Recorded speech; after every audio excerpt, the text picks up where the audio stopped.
Yeah, this is one of my boys. I've been knowing this boy for a while. We used to do improv together. He is a killer at UCB. He's a diversity scholarship recipient at UCB.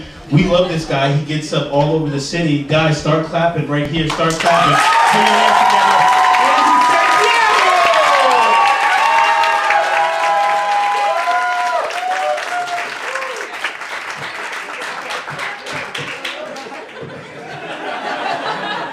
Yo, I heard Brooklyn is in the house! Brooklyn. That's right. What was the last? You know he's from Brooklyn because he was late on that shit.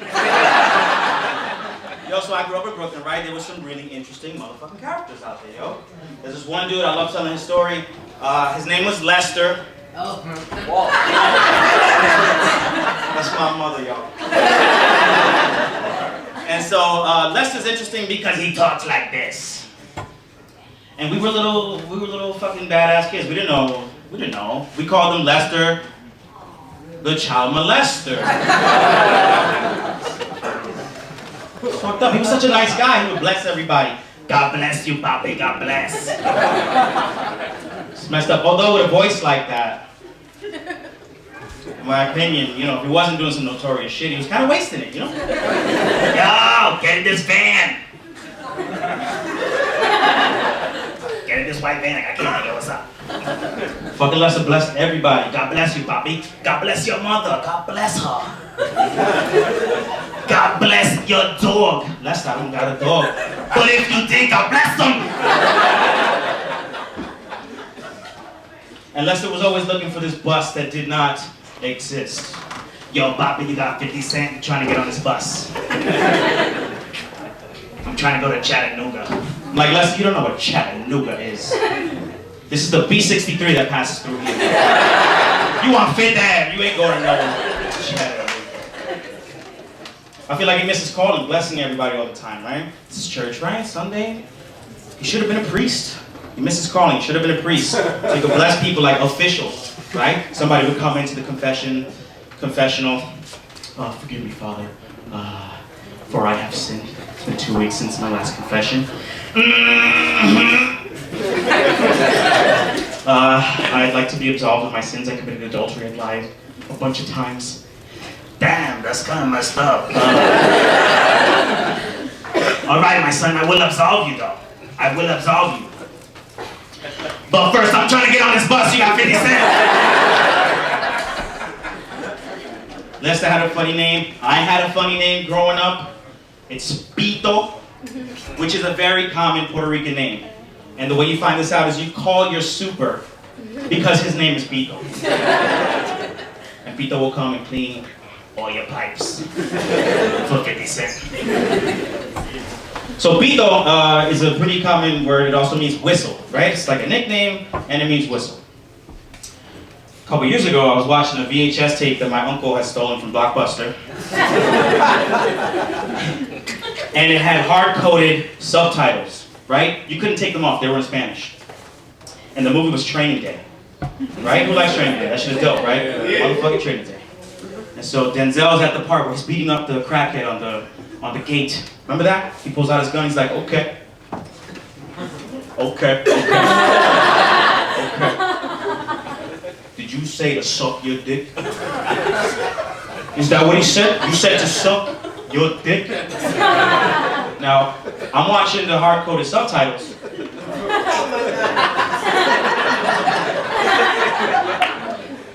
And every time he said the word dick,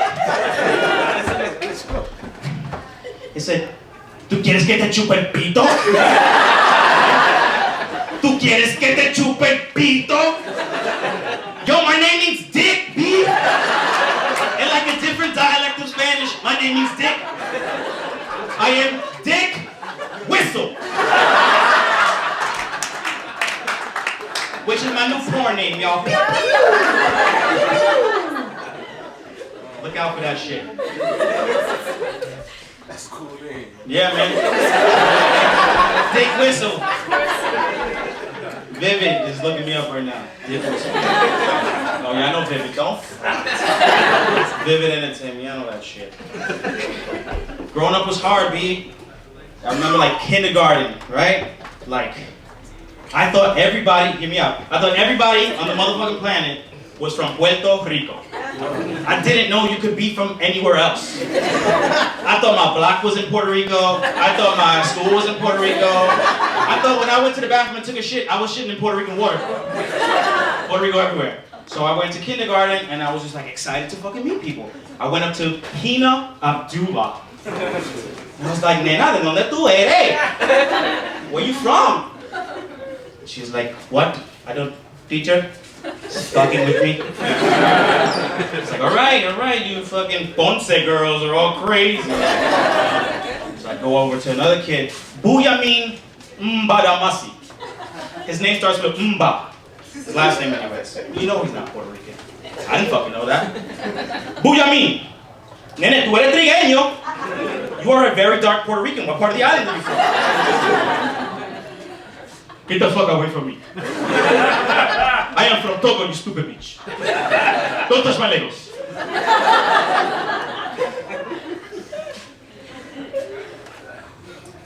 Growing up in Brooklyn, yo, that shit is changing fast. Right? I don't know if someone's gonna get stabbed or like a new cupcake shop is opening up. Can I get the sriracha cupcakes? Are they vegan? Oh, fuck it, I'm not getting them.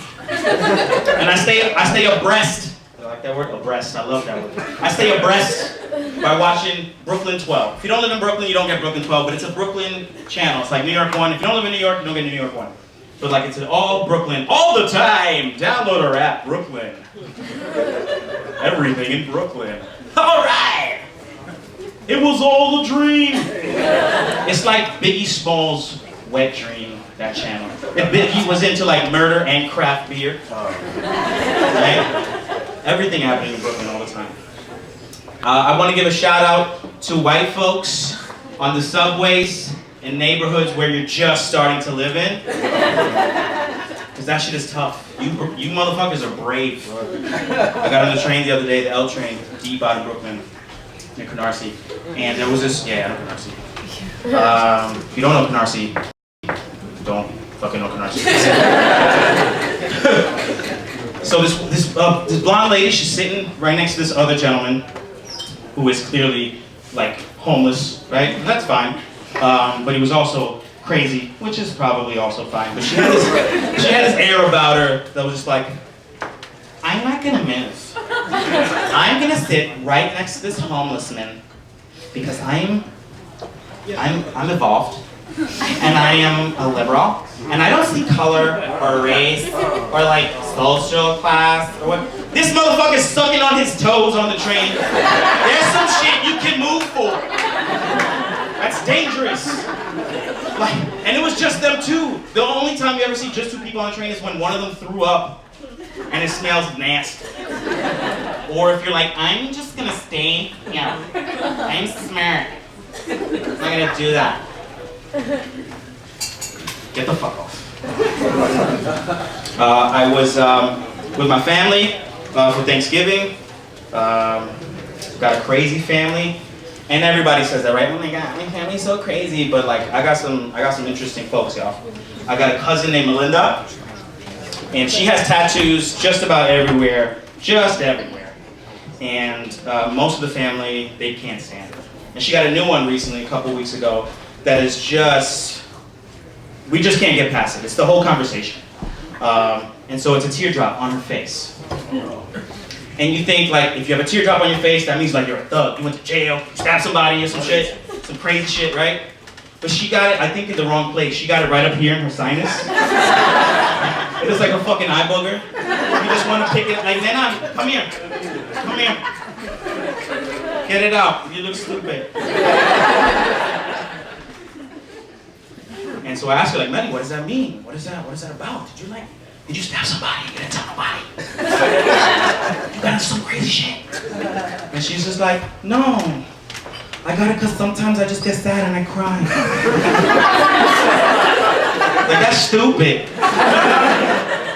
She's like, look, I got a happy face on my ass. Sometimes I'm happy too. I'm like, no. No, thank you. Not this Thanksgiving. My uncles were there as well. They are identical twin brothers, 50 years old. I call them my junkles. Because they're my uncles, but they party too. You know what I'm saying? And it's dope because they have that twin telepathy shit, so they save money on drugs. So one's in the bathroom, and then the other one's in the kitchen, and he's hallucinating and shit. Because he's feeling what the other one's feeling. It feels like the bathroom in here with the shower.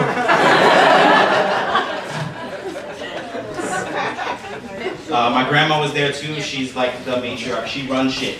Yeah, I know she's in the audience. Give it up for my grandma, y'all. She doesn't play around. I posted a picture of her on Instagram. I was like, "Mommy, smile," and she was like, because that's her smile now. She just doesn't give a fuck. And she hasn't given a fuck for a really long time. I was 8 years old, coming home from school, right? I thought I was a thug. I take off all my clothes. I had my collar popped while I was in school, but I get home and I'm butt-ass naked. Right? So I took off all my clothes, I'm in my boxes, I'm running around, I do whatever the fuck I want. I'm the man of this house. I'm the man of this house. I run this shit. I go up in the kitchen, throw the fucking fridge door open, cause it's my door, cause I'm 8 and I know that shit. And I pull out a Jell-O chocolate snack pack pudding. I'm about to eat this pudding. And my grandma's in the kitchen, she's cooking. This is my grandma cooking. And I'm like, "Mommy, I know you're making dinner, but I'm gonna eat this pudding." She's making arroz con gandules, which is fucking delicious. You're missing out. She's fucking with a big metal rice spoon, she's mixing. And she stops, just fucking whispers over her shoulder, "Don't do it." And she goes back. And I'm like, for a second, I had like the sweats down my spine. Like, nah, man, I'm committed to this shit. I restarted some shit. So I grabbed my pudding pack, and just like the shh, right? I barely smelled the fucking chocolate before she Excalibured the fucking hot metal rice spoon. BAM! And then back in the fucking rice. I didn't even get to react, yo, before the rice was back in the thing.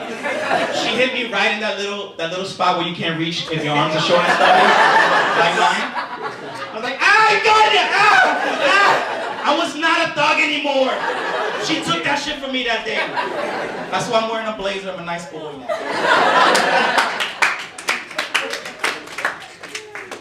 A couple years after that, I tried to help her clean, because there's still fucking rice on the ceiling, y'all. I'm like, "Mommy, I'll help you take that rice down." And she said, "No. Leave it as a reminder to the others." Andrew Santiago, thank you.